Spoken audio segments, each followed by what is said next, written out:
Well, thanks for having me here. It's a pleasure to be here. And I apologize, but I'm going to read you something because I have a story to tell.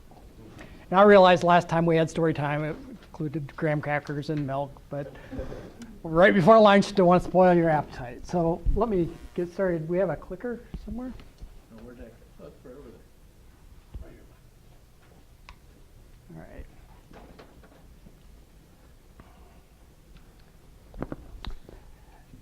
So it was a slow Monday at work. Well, not really a slow day, but one of those Mondays when writing another report or reading an endless stream of emails was just not going to happen.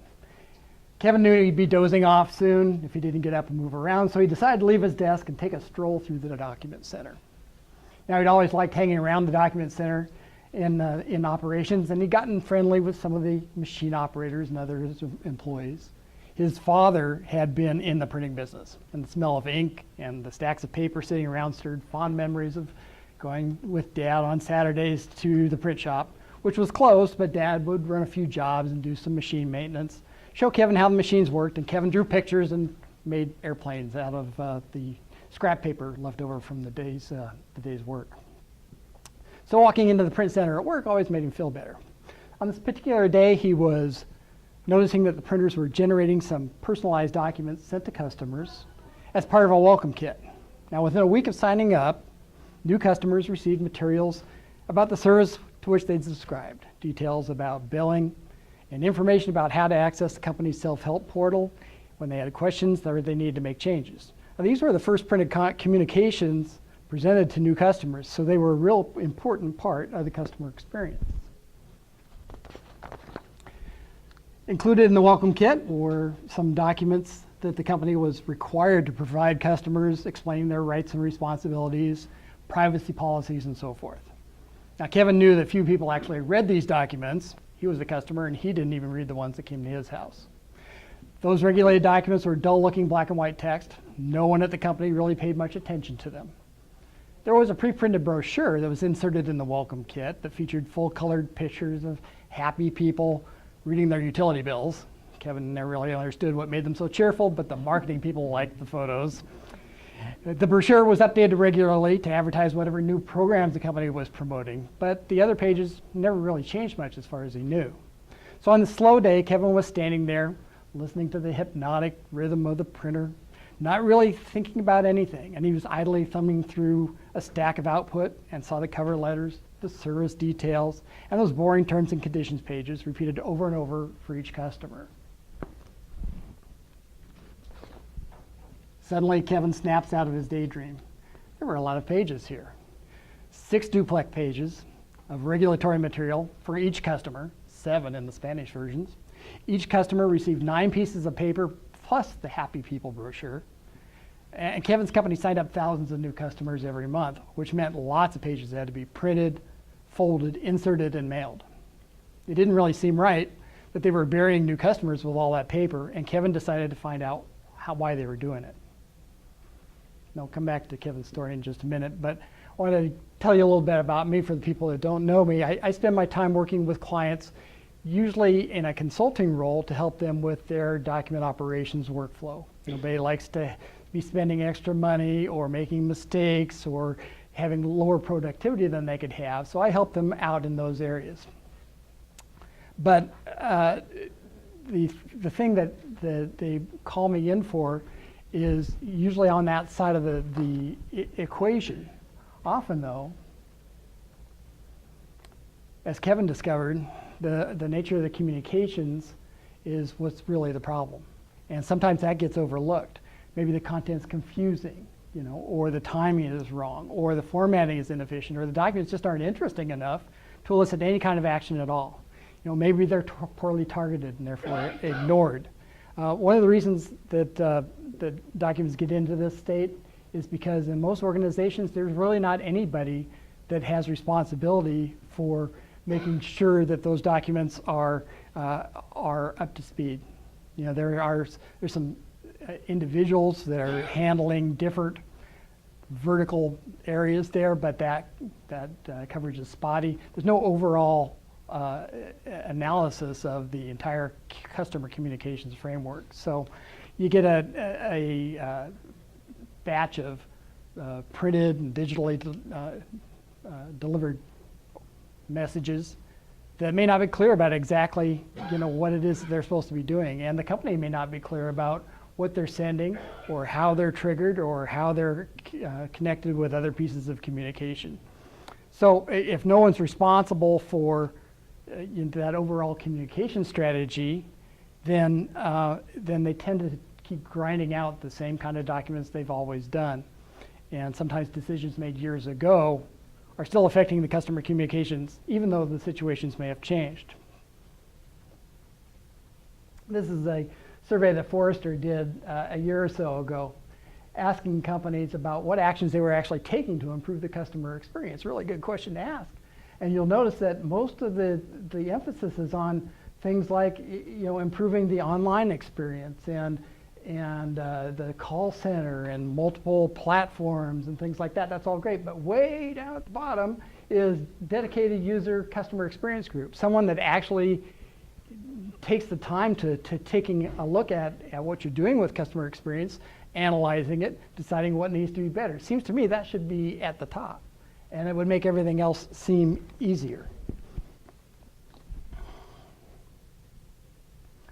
So where's the person that questions that data or the wording or the timing or the presentation?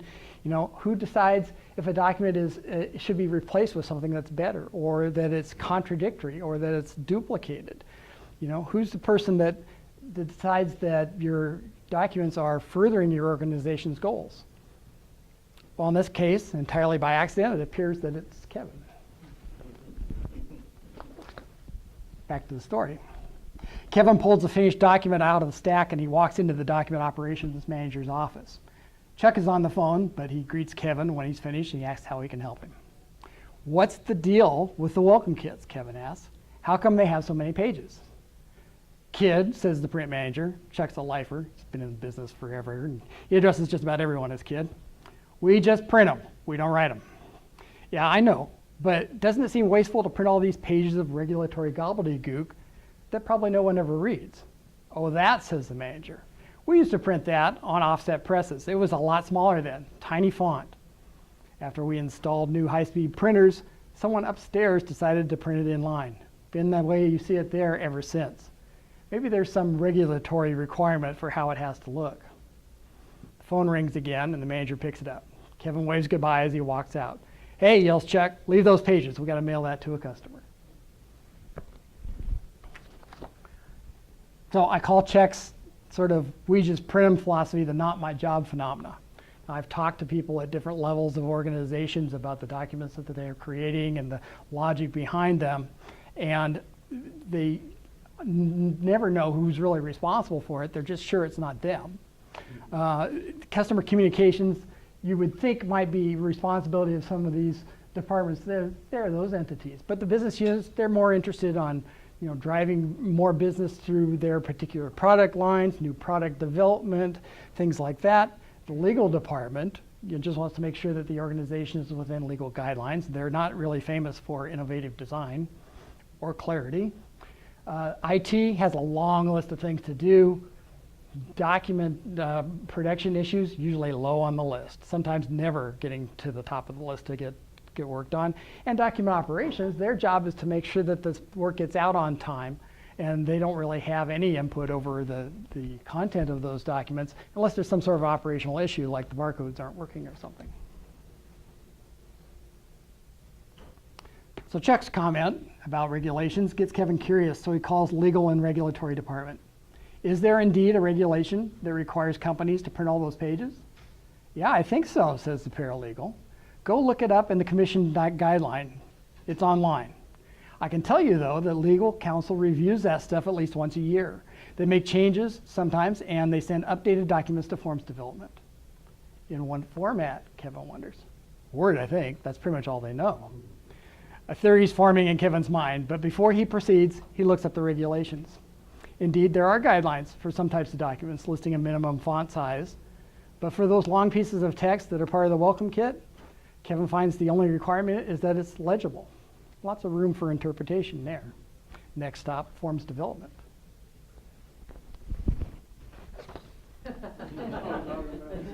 area for sure. Kevin knows Maria in forms development, so he pays her a visit. Now the walls of her cube are papered with all kinds of letters, forms, and reports, and Dallas Cowboy posters. Maria's a fan. Hey Maria, says Kevin, quite a game on Sunday. You must be happy. Cowboys have won by 2 touchdowns, and they were having a pretty good season. Yeah, that new quarterback is doing great, but he's still only a rookie. Wait till Romo's healthy again. Then you're really going to see something. Her comment fades and her eyes get misty. She sure has a thing for Tony Romo. Maria? Oh, sorry, what's up, Kevin? Ever see these before? He waves the copies of the welcome kit that he made before leaving document operations. Sure, welcome kit, right? Right. Now, where does the text for this legal mumbo jumbo come from? Asked Kevin. Legal? Who else would want to deal with that stuff? Laughs Maria. And what do you do with it? Maria's eyes narrow. Why do you want to know? She smells an issue, and she wants to make sure she's in the clear before admitting to anything. I'm just trying to figure out why we print 7 pages of regulatory language for every welcome kit. We've got to be spending a ton of money on paper, click charges, toner, and postage. Kevin knows more about high volume production and the cost of those things thanks to his father than most people. Customers getting these welcome kits are probably wondering if their rates would be lower if we weren't so wasteful. We print it that way, says Maria through gritted teeth, because that's the way legal sends it to us. You don't want to mess around with documents after legals bless them. You're just asking for it. They send you a Word document? Right. And you just flow it into the document production system as is. I think I already said that. Maria's getting a little testy. Maybe Kevin should let her get back to her fantasy team roster. He's back slowly out of her cube, but he knows now how his company ended up churning out all those unnecessary prints day after day. So what happened? How did these sort of lowly documents end up costing the company 7 sheets of paper and 14 maintenance clicks every time they printed a welcome kit? And why is the majority of an important customer communication dedicated to material that has little to do with encouraging a positive initial customer reaction? Well, Kevin figured it out. First, those forms were converted from that offset printed application, of which there was no automated conversion system, to take it from that web offset press environment that was provided by a vendor and change it into the digital environment. So someone had to sit down with those pre-printed forms in the tiny font and type the text into Microsoft Word, complete with words, huge margins, and default 12-point Times Roman fonts. Since these documents were filled with legal terms and conditions, then legal had to review them, of course. Not in the business of forms design, the legal department just passed the documents on to forms designer Maria in their default Microsoft Word formats. Maria, wary of changing anything that was approved by legal, then just uploaded those Word documents to the production system and away they went. There was also a general consensus or some sort of faint memory among the employees about some sort of formatting regulations. You know, Chuck in document operations, Maria in forms development, the paralegal, they all thought that there was some sort of a requirement there, even though the previous version had been much different and in much smaller fonts. The perceived authority of that regulatory organization kept employees from really questioning things. And until Kevin did it, nobody really took the time to read the current version of the regulations, which now specified that the documents had to be legible. Maybe they were different when those documents were first designed, but today's regulations say they have to be legible. And I think we can add to this, we don't really know about that initial decision to print those documents in line to begin with. Maybe they needed extra volume in order to justify the investment in those printers. Maybe they got a deal on volumes of paper. You know, but those deals go away. You know, paper changes, prices fluctuate, lease deals expire. So we really don't know why that person upstairs made those decisions to print those things in line to begin with. So this is a real life story, by the way. And it was actually happening, and nobody really recognized that this was a problem.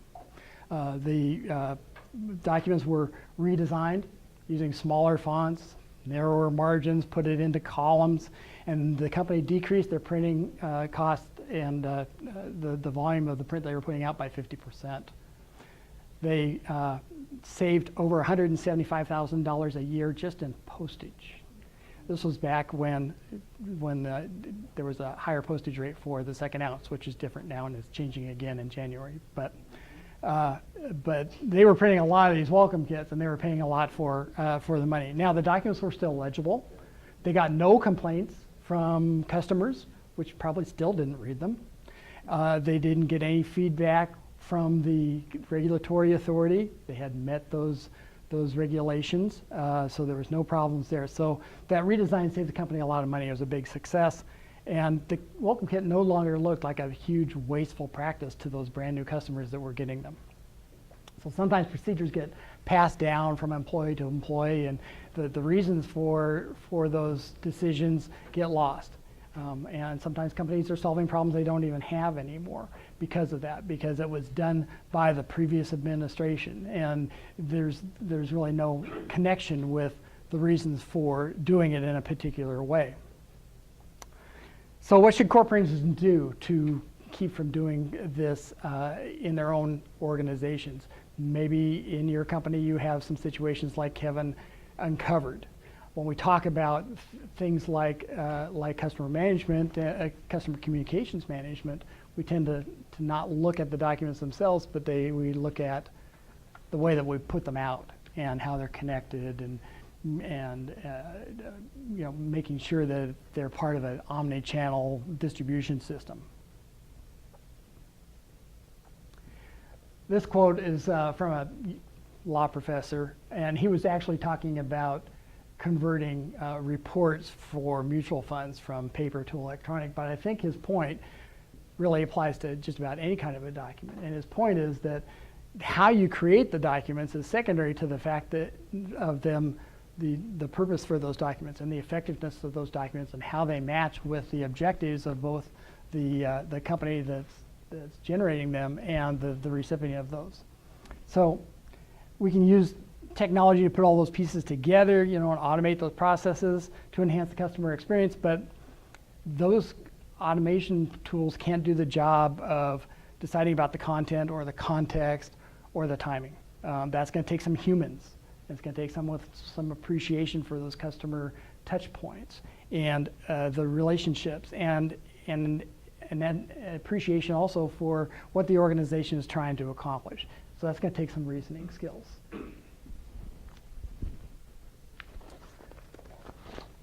Here's another example of how poor document decisions can negatively impact the customer experience. My bank sent me a letter asking me to call and discuss a policy change that they had regarding my business checking account. I had to change my overdraft protection from a credit card to a business savings account. Not a huge deal, but to their credit, they asked me to call. As Paul was saying, do it in person instead. They could have sent me to an online portal to do that.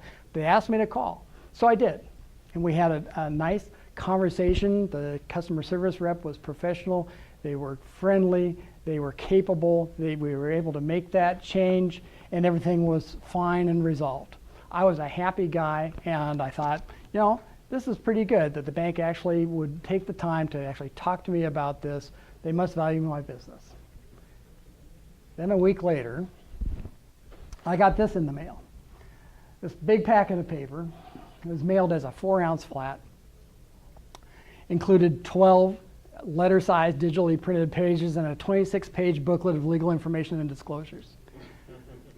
The only personalized content was the cover letter, which had my name and address and a salutation line. And I recreated the first part of that first paragraph there. It says that they're writing about a change to my business accounts that was discussed on a particular date.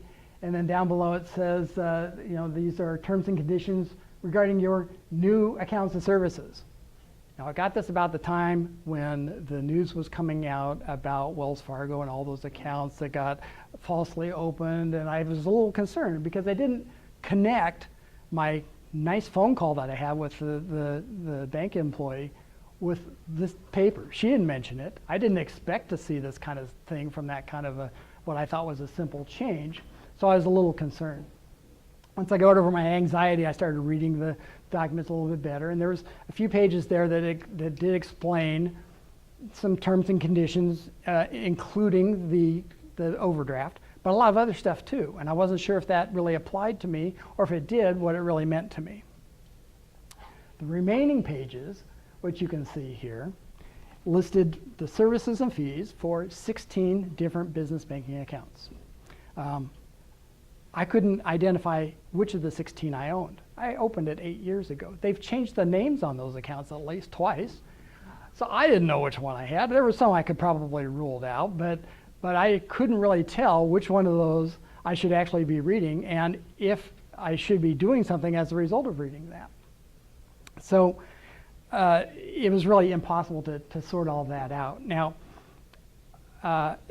I understand that there's some necessary regulations you have to inform customers when things change. I don't have a problem with that. What I question is the one-size-fits-all kind of approach that they used here. I noticed the barcodes there on the margins there, which tells me that these were probably dynamically printed. They were printed on demand. That wasn't something that they just pulled off the shelf and threw in the envelope. So they had an opportunity. The bank knows which accounts I have, even if I don't. They could have just sent me the pages that apply to my particular accounts and been a lot more clear about what it was they were sending me and why. So my bank missed a big opportunity here. Here I was a happy guy. I was impressed with their approach to communicating this change in my accounts, and then they blew it by sending me stuff like this, right? Personal interactions in any channel, including print, have a huge influence on how customers feel about the company and whether they want to continue to do business with them. I think it makes a bigger difference than all the millions of dollars that companies might spend on advertising or sponsorships or whatever else that they might be doing, and I think most customers probably share that feeling. It also tells us that the responsibility for customer relationships extends to parts of an organization that never come into direct contact with the customer, right?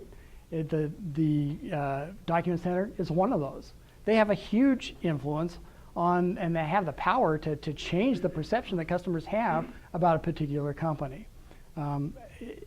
Even if it's not part of my job, then I give any company that's striving to improve their customer experience to empower their employees. Paul was talking about that too, that you have the ability to question what's going on, to make some suggestions, and to have those things heard and to make a difference. Jeffrey Hazlett said the same thing if you heard him speak at Xplor last spring. He was talking about Delta Airlines, the baggage handlers, how they actually have a responsibility for the customer experience, even though they may never see a customer. So I talked about the human touch. There's some things that you can do to get a handle on those documents that you're producing from your organization before you actually go out and talk to the customers. You're going to have to do that, but there's some other things that you can do. There's some analytics that you can gather from inside. Maybe there are some people that you can talk to internally, like the document production crew, maybe other internal departments that have some input that you can get from those kinds of people. Particularly in a complex environment, you might want to open some dummy accounts and actually receive those documents as if you were a customer, log them, and keep track of them, and then track those back to their source and find out where did they come from? Why did I get this piece of mail? How does this match with what the expectations of a new customer would be when I got them? So you can do those kinds of things. You're going to have to get the customer's point of view, however. We won't really know what customers, how they regard the messages and the documents that we send them until we ask some of them. You may get some clues based upon response rates and feedback and things, but you don't always get that that feeling, kind of an idea, that impression that they got. Maybe customers are ignoring the trans promo messages on their statements because they never change, or maybe they're not relevant to them, or maybe they're changing, but because you use the same font in the same place and about the same amount of words every time, nobody notices that they're changing. Maybe the impression of that the company is making on a customer is negative because they keep getting these zero balance bills every month after their automatic bank draft is processed. You don't know. You may never hear about that unless you actually ask them. I don't think you would want to take all of your customer communications that you're doing through all the different channels and then try to automate and connect those and put them into an omni-channel customer communication strategy without first figuring out if those communications are really doing their job. Are they worthwhile to keep? Are they helping or are they hurting your organization's objectives? Before you overhaul all those customer communication strategies, I think you want to do maybe some pruning. Spend some time and resources to figure out what's working and what's not from the customer's point of view, so that you don't spend the limited time that you have to work on these projects figuring out how to generate bad documents more efficiently. After you've got that collection of documents pared down, then would be the time, I think, to start figuring out how you're going to do that, which is why I thought that Forrester chart was upside down. So how do you do that? What do you need to figure out how the organization is creating documents and which ones are helping and which ones are hurting? I don't think it's all that difficult. Time consuming, yes. Very time consuming. And it requires a lot of flexibility. But if it was me, I'd go about it doing some of these things. I'd get a team together, a cross-departmental team. Obviously, you would have to be able to cross departmental and business line boundaries, because customers don't recognize those boundaries, right? If they get mail from an insurance company, they don't look at it and go, oh, this is from underwriting, oh, this is from claims, oh, this is from billing. They look at it as all from the same entity, and your team should look at it in the same way. Excuse me. Obviously, the team needs to have some executive backing and the authority to probe into any system that sends or receives communications from customers. You're going to need some IT representation on this team to handle the technical details and help you get into systems. The leader of the team, I think, is very important.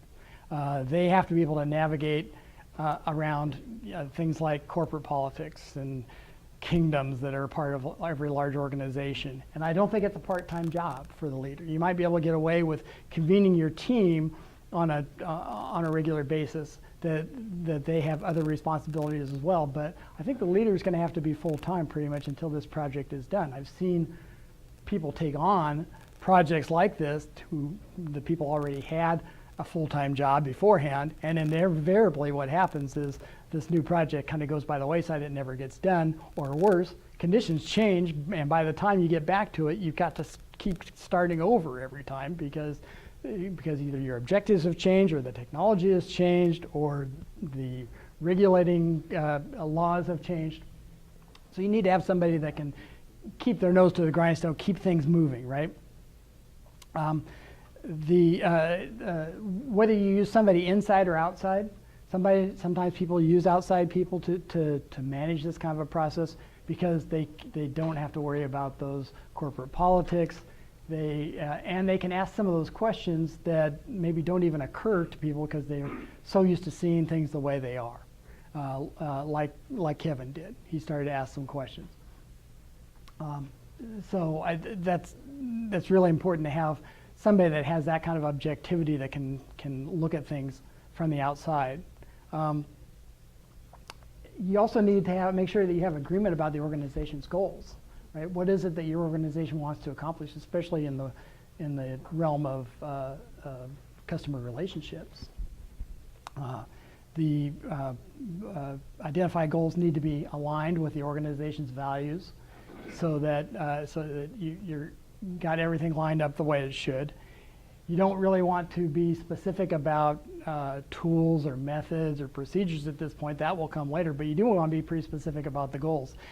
The reason is that once you start looking at those documents, you can compare the documents and the customer reactions to those documents to those goals. And if they don't match up, then they're going to go on the list of communications that are going to require some review. So the last part of important information that you need to have here for the team is identifying your audiences. I write for a living for a lot of companies as well. I have customers that do that. That's one of the first things I ask. Who's our audience? Who are we trying to talk to? And there may be multiple. You may call them personas. And it could be current customers that you've had for a long time. It could be brand new customers. It could be customers, old customers that you want to win back. And it might even be people that aren't directly customers of yours, but are influencers like dealers or agents or media representatives or trade association people, things like that.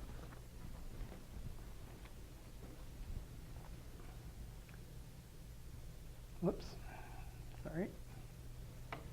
So what are the tools that you need to do this? Again, you can get some things internally. Maybe you can look at some website analytics, figure out which pages people are going to on the portal, where they came from before they got there, how long they spent, where they went afterwards. That can give you some information. There's other information internally you can use as well. If you're using multiple mailing permits or you're using Business Reply, your CAPS account, the centralized accounting postage system, can give you a lot of great information. I worked at a client for a while that anytime anybody asked a question, that was the first place I went, because it told me when certain types of mail went out by looking at when postage was charged to different permits, and it told me how many pieces were coming back in and when. A lot of really good information there. If you use special URLs or coupon codes, you can do the same kind of things. Your customer service department probably is keeping logs and categorizing calls that they get. So go look at those and see, gee, is there a spike in calls after the statements go out? And if so, what is it that people are calling about? Is there some information that is not on the statements that should be, or is there information that's confusing people, or are they unable to find the information that they need? That can help you as well. There are, if you've seen returns, cancellations, those kinds of negative comments can give you some clues if they're attached to the the communications that you're doing. Maybe you're getting returns because the product descriptions that were provided are not matching up with the expectations of the customers once they receive the products. All those kinds of things. Social media, of course, if there's some dissatisfied people up there, you may hear about that on social media. The personal approach, when you're getting information from people, and we've talked about surveys a little bit today. I share the opinion that surveys are great. They give you a little bit of information, whether they're pop-up surveys after a transaction or you send them via email. You're going to get some of that information, but what I really like are phone interviews. And you can get a lot more detailed information. Plus, it gives you an opportunity to respond to individual customer situations right on the spot. You can promote different things, and you can gather some pretty specific information. I had one client that, as a pilot, started making welcome phone calls in addition to the welcome packets that they sent out to new customers. In the course of doing these calls, they collected email addresses for over 30% of the people they contacted, and 25% of them signed up for paperless billing, which was one of their corporate objectives. A lot better response than printing the save a tree message on the outside of their billing envelopes, I'll tell you that. 25%. I mean, that's huge. So they doing those kinds of things and getting that in person, I think, is much more valuable. There's some other things you can do too, depending on whether it fits with your particular environment. So after you've started gathering information, then I think you need to create some sort of a diagram or a map that gives you the overall impression of what you're doing across the enterprise. All those customer communications that are happening, and the format that you put that in isn't so important. Whatever works for you You can use a timeline, you can use a flow chart. It may be circular in your particular type of environment. You could do charts. One way you might do it is to take a conference room and some Sharpies and a box of Post-it notes and start just putting things on the wall. I know of one company that did that covered every available surface in that conference room and went to a second one. They actually were pinning up the samples of the individual communications. They were flabbergasted. They had no idea they were sending out that many different things to their customers. Really opened their eyes to what it looks like over the entire customer relationships, because before they'd only looked at the product line, or they'd looked at only marketing, or they'd looked at only correspondence from customer service.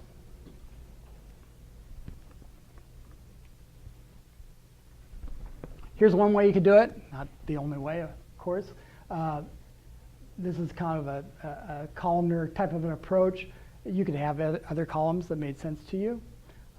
The columns that are in blue is like information that you can gather either internally or by talking to customers. The ones that are in whatever color this came out to be, orangish, brown, are actions that you might take.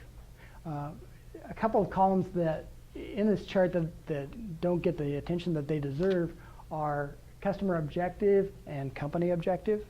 In my opinion, if a document doesn't meet both of those, it's not a real effective document. You know, your company objective may be meeting the regulations, right? But the customer objective may be, did the company process my transaction the way I anticipated? Did I get signed up for the right product? You know, and you know, is there something in here that I need to take some action of? You know, that's kind of what they're after. They're not necessarily after making sure that your company fulfilled their regulatory obligations.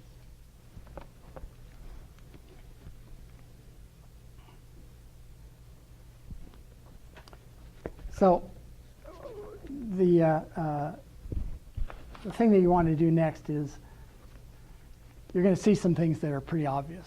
You know, by looking at that on that entire landscape type of an arrangement, it's important to look at that from an outside-in perspective rather than an inside-out perspective, which is what we usually do. You're going to see some things that stand out and are real obvious that you're going to need to fix. Maybe departments aren't handing communications off between customers as they should, you know, or maybe it makes little sense to keep producing a document the same way, or maybe you've got duplicates, or maybe you've got contradictory messages going out that you know, while as Warren mentioned, you know, you're waiting for a response on one thing and you're sending out something else along at the same time that just generates more work and communications and confusion, you know. So once you see these in this research that you've done, then you have an opportunity to go in and fix them. Some things are going to take more research. The things that are in kind of a closed system like statements and bills, a little easier to research. Even things like welcome kits, because it's kind of a narrow kind of a focus. Things that are hard are like decentralized communications, like the customer service letters, you know, or things that are triggered. You may not really understand what those triggers are. There may be triggers that are generating documents that you forgot all about.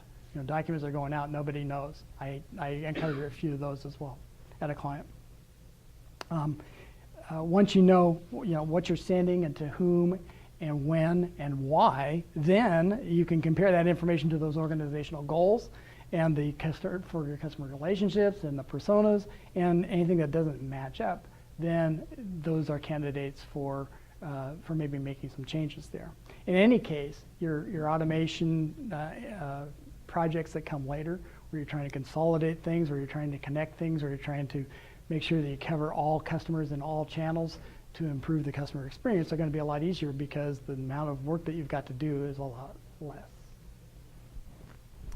So my point here today was to kind of make you think beyond how we create organizational documents and customer communications and the technical aspects of creating those kinds of things, and start considering the why. I believe for a long time that in our business we need to back off of the kind of production mindset And I understand that completely. I spent 22 years in the service bureau business. I mean, I know, what it's like. It's really hard to have those conversations with customers that are going to decrease your page counts. But if you're going to be a partner, like we've been talking about here, well, partners are not the guys that rack up the page counts, even though they could do it better, and they know they could do it better. So I think if we can improve on the communications, I think that's where we need to go, because we've got lots of competition in the print and mail world for how we communicate with customers, and we really don't want to lose any volume that we don't have to lose. There has to be a reason for sending documents. I want my clients to have documents that perform, documents that do their job. So if they're not doing their jobs, you need to change them. If it doesn't get you closer to your goal, why would you do it, right? Other than meeting some obligation that you've got that doesn't really make any sense, but you've got to do it in order to stay within the letter of the law, there's really no reason to do those games, and maybe you can do them better. When I work with my consulting clients, cost reduction is usually where they start. How can we do this cheaper? How can we get this mail out of here at a lower expense? How can we do this in 2 shifts instead of 3 shifts? How do we need to buy another machine? Can we get rid of 2 machines and buy one faster one, like the high-performing beast or whatever it is? Phenomenal beast. I'll have to remember that. That's what they're interested in. But when I work with my content services clients, the people I do the writing for, they're more interested in changing some customer behavior. And that's one's a decidedly inside approach. The other one is more externally focused. And I think you need both. And sometimes a single modification can do both, like in Kevin's case, right? He improved the customer experience by lessening the volume of mail that they sent to brand new customers, and he decreased the cost for his organization and made them more productive and allowed them to save a lot of money on what they were doing there. So you might have guessed that in that story I was Kevin. But the thing is, that company didn't bring me on to analyze their documents. They hired me to analyze their document workflow, and make sure that they could do things more efficiently. They were actually using an outsourcer to do the printing and mailing. So when we made that one little modification to that one document, which I just happened to stumble over, much like Kevin did, the financial impacts were immediate and impressive, and they were very happy about that. So sometimes you can actually do both, and in most cases you can. I rarely go into a client where I don't find some ways to lower their costs or improve their productivity or raise their quality, and often that goes hand in hand. So that's all I have to talk about today. Anyone with questions? All right. Thanks a lot for your attention.